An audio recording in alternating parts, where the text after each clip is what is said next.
Good afternoon children. हम पढ़ रहे हैं शब्द विचार, जिसमें हम सबसे पहले मैं तुम्हें बताऊंगी कि शब्द विचार की परिभाषा। शब्द विचार हिंदी व्याकरण का दूसरा खंड है, जिसके अंतर्गत शब्द की परिभाषा, भेद, उपभेद, संधि, विच्छेद, रूपांतरण, निर्माण आदि से संबंधित नियमों पर विचार किया जाता है। शब्द की परिभाषा क्या होती है, सबसे पहले ये पता होना चाहिए। वर्णों या अक्षरों से बना ऐसा स्वतंत्र समूह जिसका कोई अर्थ हो, वह समूह शब्द कहलाता है, जैसे लड़का, लड़की आदि। इसके बाद है शब्द विचार का वर्गीकरण। हमने कितने भागों में हमने उसको बांटा है, उसको हमने 4 भागों में बांटा है। अगर आपसे कोई सवाल पूछता है कि शब्द विचार को हमने उसका वर्गीकरण कितने भागों में है, तो आप बोलेंगे 4 में। और 4 वो कौन कौन से हैं, जैसा कि आप स्क्रीन में देख पा रहे हैं। कौन कौन से हैं वो शब्द? अर्थ के आधार पर, बनावट के या रचना के आधार पर, प्रयोग के आधार पर, उत्पत्ति के आधार पर। ठीक है। इसके बाद है, अब हम सबसे पहले बात करते हैं अर्थ के आधार पर। अर्थ के आधार पर शब्द के भेद, जो मैं आपको पहले भी पढ़ा चुकी हूँ।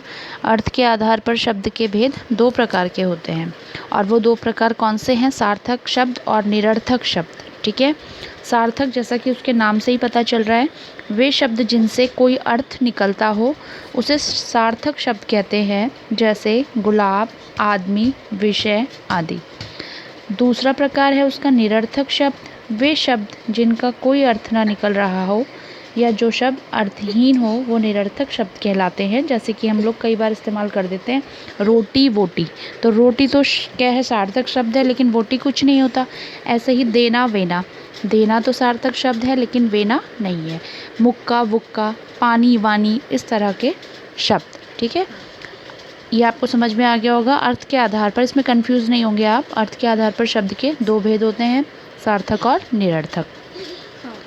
अब हम बात करते हैं रचना के आधार। रचना मीन्स बनावट। बनावट के आधार पर शब्द के भेद।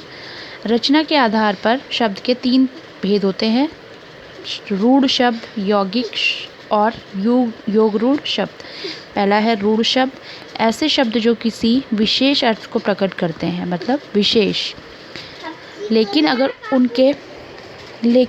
उनके टुकड़े कर दिए जाएं तो निरर्थक हो जाते हैं।